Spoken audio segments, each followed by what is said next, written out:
नमस्कार। Today's teachers पर मैं रमेश सिंह आपका स्वागत करता हूं। दोस्तों, पिछले वीडियो में हमने जो जूनियर एडेड के लिए प्रधानाध्यापक के लिए एक अलग से सब्जेक्ट जो दिया गया है, शैक्षिक प्रबंधन एवं प्रशासन, इस सब्जेक्ट से हम लोगों ने कुछ पॉइंट्स पढ़े थे पिछले दोनों वीडियो में, ठीक है। और वो पॉइंट्स थे विद्यालय प्रबंधन का अर्थ, आवश्यकता, महत्व, विद्यालय प्रबंधन के क्षेत्र, भौतिक संसाधनों का प्रबंधन, विद्यालय भवन, फर्नीचर, शैक्षिक उपकरण, साज सज्जा, पेयजल, शौचालय। यहाँ तक हम लोगों ने ये सारे पॉइंट्स हम लोगों ने पढ़ लिए थे, ठीक है। इसी क्रम में आज का जो हमारा टॉपिक रहेगा, ये जो कि सबसे लास्ट में है, मानवीय संसाधनों का प्रबंधन, जिसमें शिक्षक, बच्चे, समुदाय, ग्राम शिक्षा समिति, विद्यालय प्रबंधन समिति, शिक्षक अभिभावक संघ, मातृ शिक्षक संघ, महिला प्रेरक दल, ये सारे पॉइंट्स आज हम लोग एक एक करके पढ़ेंगे, ठीक है। मैं आशा करता हूं कि पिछले वीडियोस में जो कुछ भी पॉइंट आप लोगों ने पढ़ा है और जो हमने पढ़ाया है वो आपको समझ में आया होगा।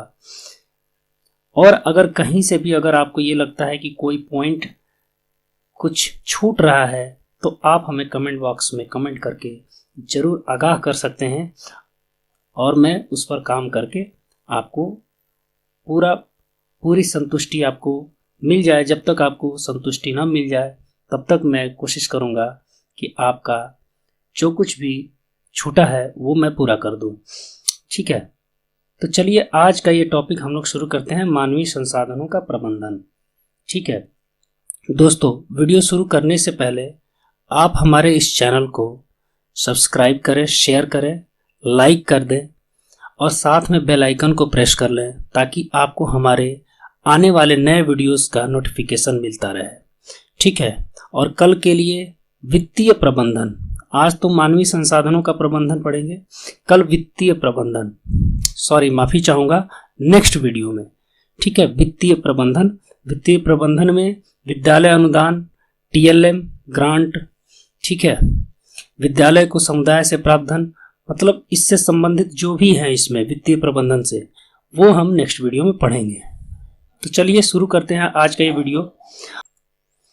तो आज का हमारा टॉपिक है मानवीय संसाधन। मानवीय संसाधन में शिक्षक क्या है? देखिए, शिक्षा में शिक्षक की भूमिका जो है वो बहुत ही महत्वपूर्ण होती है, ठीक है ना। और इससे ज्यादा हम और कुछ शिक्षक के बारे में बताएंगे भी नहीं, क्योंकि शिक्षक के बारे में आपको बहुत अच्छे से पता है कि एक शिक्षक की भूमिका क्या होती है विद्यालय के अंदर, ठीक है। शिक्षक का कोई विकल्प नहीं होता है, ठीक है ना। देखिए, प्राचीन भारतीय परंपराओं के अनुसार, मान्यताओं के अनुसार, शिक्षक की जो भूमिका है वो भगवान से भी ऊंचा माना गया है, ठीक है। शिक्षक हमें सही और गलत में फर्क करना सिखाता है, ठीक है। तो ये मानवीय संसाधन में शिक्षक की गणना की गई है, ठीक है। दूसरा है आपका बच्चे, ठीक है। बच्चे 5 वर्ष की आयु पूर्ण कर चुकने वाले, ठीक है ना, 5 वर्ष की आयु जो बच्चे पूरे कर लिए हैं, ठीक है, उन्हें विद्यालय में शिक्षा ग्रहण हेतु प्रवेश दिया जाएगा, ठीक है। ये है आपका शिक्षा संहिता उत्तर प्रदेश अध्याय 5 पैरा 170, याद रखिएगा, ठीक है ना। 5 वर्ष की आयु जो पूरे कर चुकी हैं उनको विद्यालय में शिक्षा ग्रहण करने के लिए प्रवेश दिया जाएगा, शिक्षा संहिता उत्तर प्रदेश अध्याय 5 पैरा 170 के अनुसार, ठीक है, ठीक है ना। तो शिक्षा संहिता उत्तर प्रदेश अध्याय 5 पैरा 170 याद रख लीजिए, इसके अनुसार, ठीक है ना। अध्याय 5 पैरा 170 के अनुसार, ठीक है। अब देखिए, बच्चों के विद्यालय में लाने के स्रोत व विधियां, ठीक है ना, बच्चों को विद्यालय में आकर्षित करने के लिए, ताकि वो अपना नामांकन कराएं, एडमिशन कराएं। ठीक है, तो उसके लिए क्या क्या विधियां हैं, स्रोत क्या क्या हैं, ठीक है, वो हम देखते हैं। बाल गणना, ठीक है ना, बालकों की गणना आवश्यक है। ठीक है, जब तक बालकों की गणना हम नहीं करेंगे तब तक हमें ये कैसे पता चलेगा कि कितने बालक हैं हमारे विद्यालय में और कितनों की जरूरत है यहाँ पर। ठीक है ना, तो बाल गणना आवश्यक है। स्कूल चलो अभियान, स्कूल चलो अभियान, देखिए स्कूल चलो अभियान एक चलाया गया था। ठीक है, वो बच्चों को स्कूल के प्रति आकर्षित करने के लिए सन 2000 में स्कूल चलो अभियान नामक एक अभियान चलाया गया, नवाचार किया गया। ठीक है, जिसमें जुलाई के प्रथम सप्ताह में स्कूल में पढ़ने वाले बच्चों द्वारा रैली जुलूस का आयोजन किया जाता है। ठीक है ना, जुलाई के प्रथम सप्ताह में स्कूल में पढ़ने वाले बच्चों द्वारा रैली जुलूस का आयोजन किया जाता है। ठीक है ना, स्कूल चलो अभियान सन 2000 नामक एक नवाचार शुरू किया गया था। जुलाई के प्रथम सप्ताह में स्कूल में पढ़ने वाले बच्चों द्वारा रैली जुलूस का आयोजन किया जाता है, जिससे बच्चे विद्यालय के प्रति आकर्षित हों। ठीक है ना, इस कार्यक्रम को सरकारी संरक्षण भी प्राप्त है। ठीक है ना, आगे देखते हैं हाउस होल्ड सर्वेक्षण। ठीक है, हाउस होल्ड सर्वेक्षण,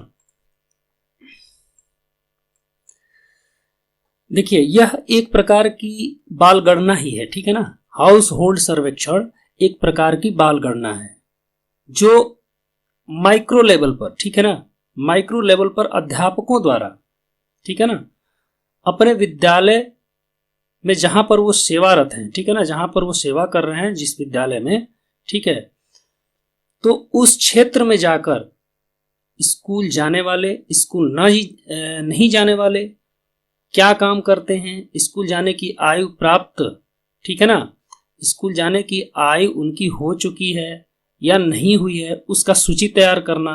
ठीक है ना, उनके अभिभावकों माता पिता के विवरण के साथ तैयार की जाती है। ठीक है ना, तो ये हाउस होल्ड सर्वेक्षण है। ठीक है ना, एक प्रकार की बाल गणना की तरह ही है। बाल गणना में भी मैंने आपको एक पॉइंट बताना भूल गया, उसमें उम्र का ध्यान दिया जाता है बाल गणना में भी, इसलिए बाल गणना की जाती है कि कौन सा बच्चा 5 वर्ष की आयु पूर्ण कर चुका है कि नहीं कर चुका है। इसीलिए इस हाउस होल्ड को भी बताया गया है कि यह एक प्रकार की बाल गणना ही है। ठीक है ना, उनके अभिभावकों से जाकर मिला जाता है, स्कूल जाने की आयु प्राप्त किया है कि नहीं किया है, ये सब उनका नोट किया जाता है।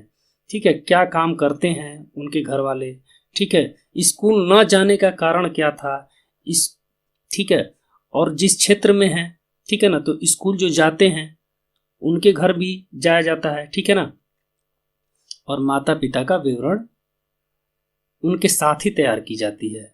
फिर स्कूल ना जाने वाले बच्चों को स्कूल लाने का प्रयास किया जाता है। ठीक है ना, तो ये रहा आपका हाउस होल्ड सर्वेक्षण। आशा करता हूं कि आपको एक एक पॉइंट क्लियर हो रहा होगा।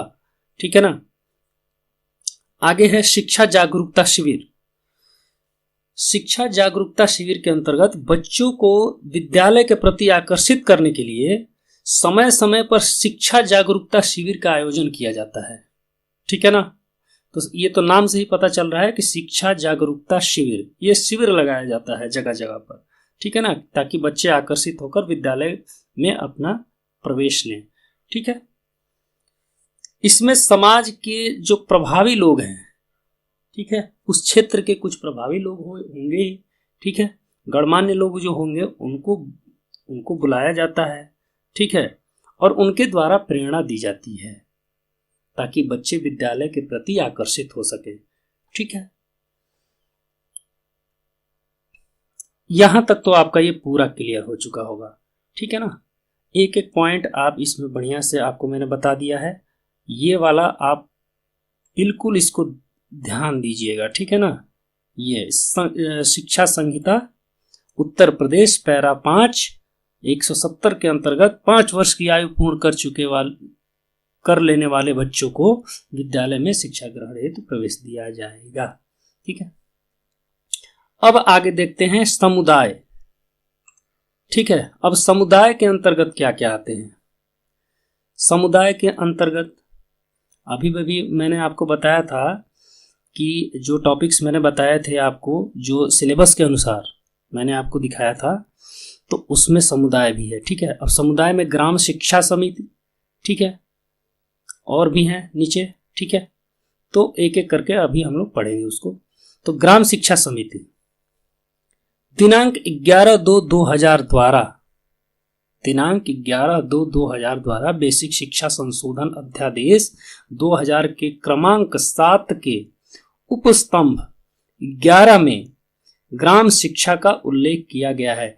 यहां पर थोड़ा टाइपिंग मिस्टेक है। ठीक है, में है, ये मैं नहीं है।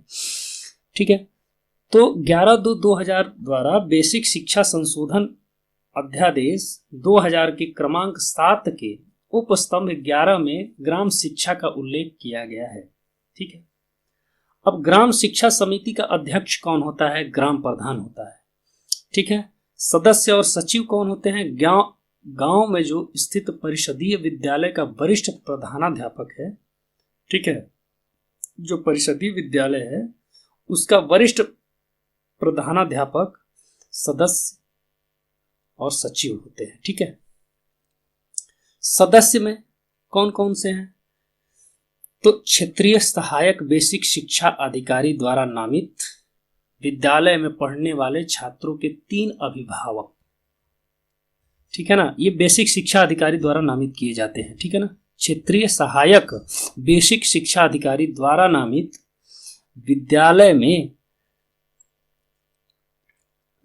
में पढ़ने वाले छात्रों के 3 अभिभावक, ये सदस्य हैं। ठीक है।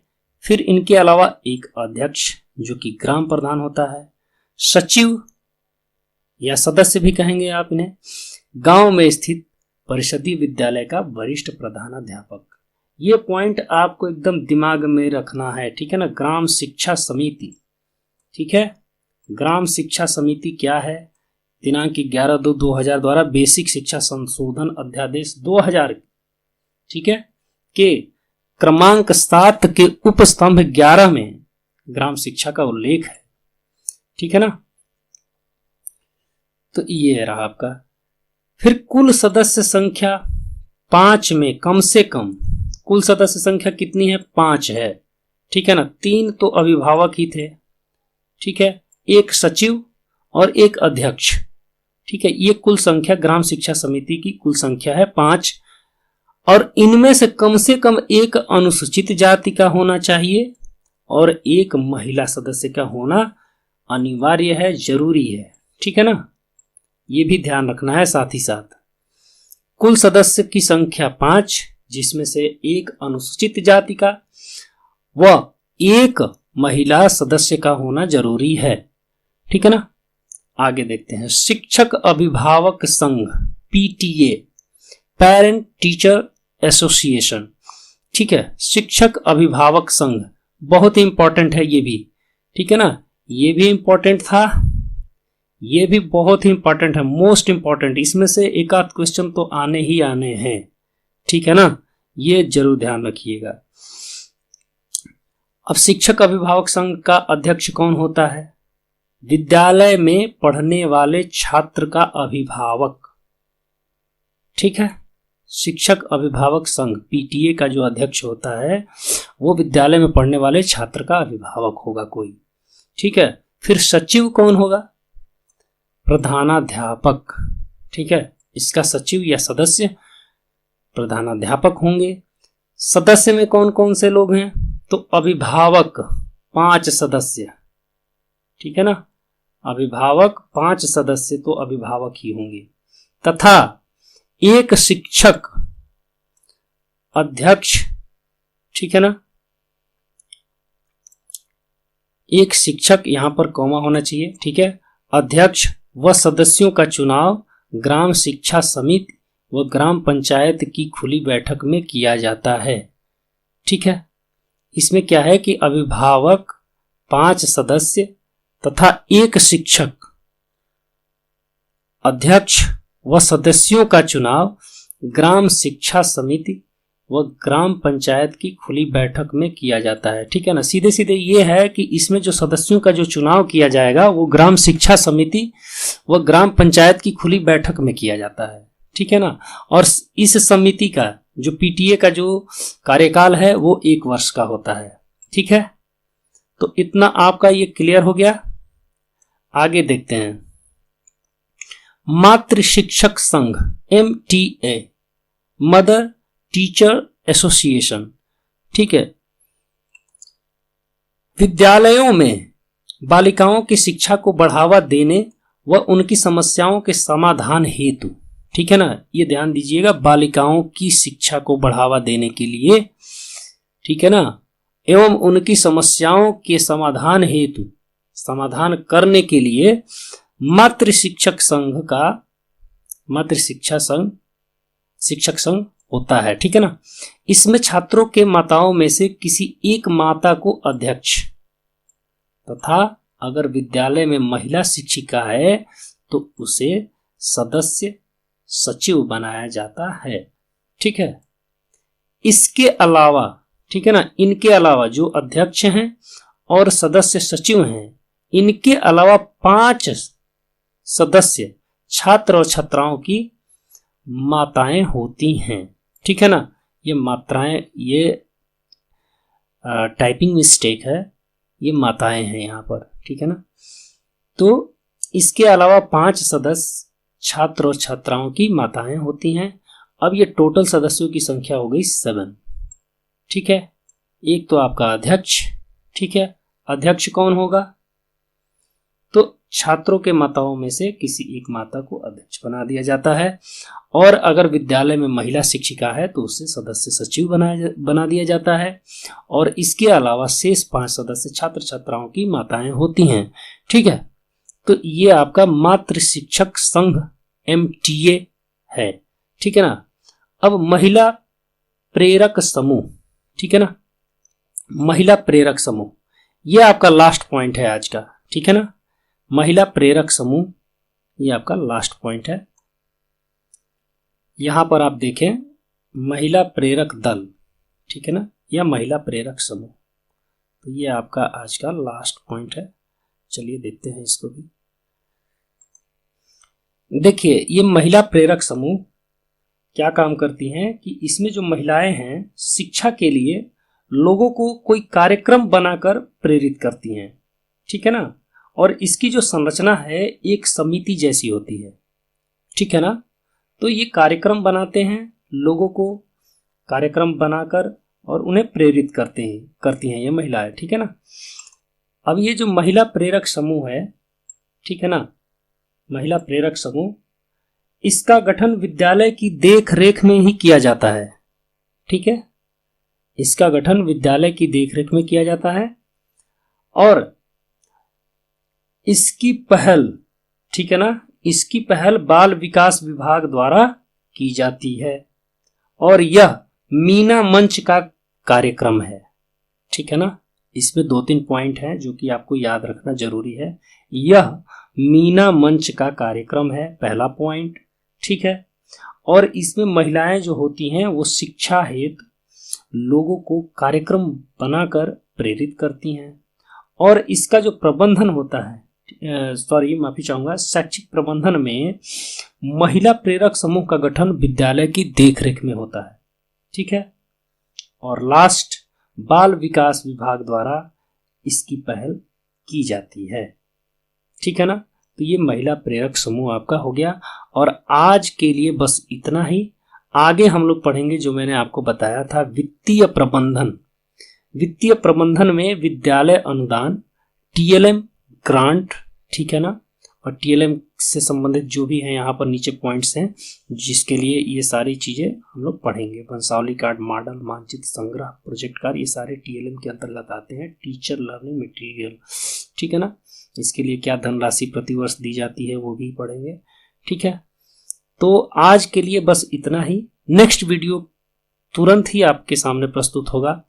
तब तक आज के लिए आप हमें इजाजत दीजिए, और अंत में फिर से मैं आपसे कहूँगा, आप हमारे इस चैनल को सब्सक्राइब करिए, लाइक करें, शेयर करें, और साथ में बेल आइकन को भी प्रेस कर ले ताकि आपको हमारे अगले वीडियो का नोटिफिकेशन तुरंत मिल जाया करेगा। ठीक है, तो चलिए, बहुत बहुत धन्यवाद आपका। नमस्कार।